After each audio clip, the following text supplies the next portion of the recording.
sasakyan. Uy, Nagganon yun, layo ano ng yun. palo.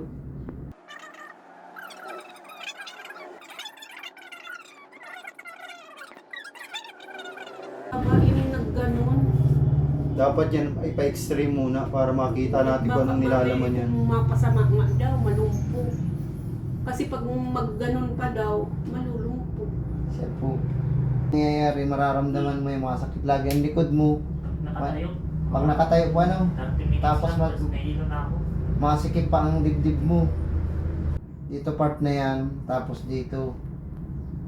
So ito yung tinamaan sa kanya oh.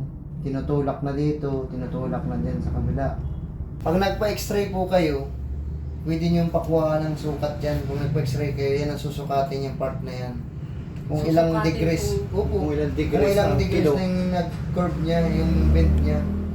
Kasi yan ang kukuhain yan. Kasi itong 5 ikis naman yan, yan yung pinakang itinulak niya.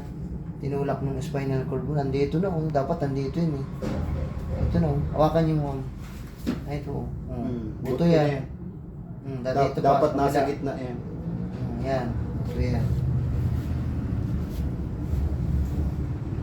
Ang iniisip kasi namin, anong tawag doon? Yung ang nag, ano,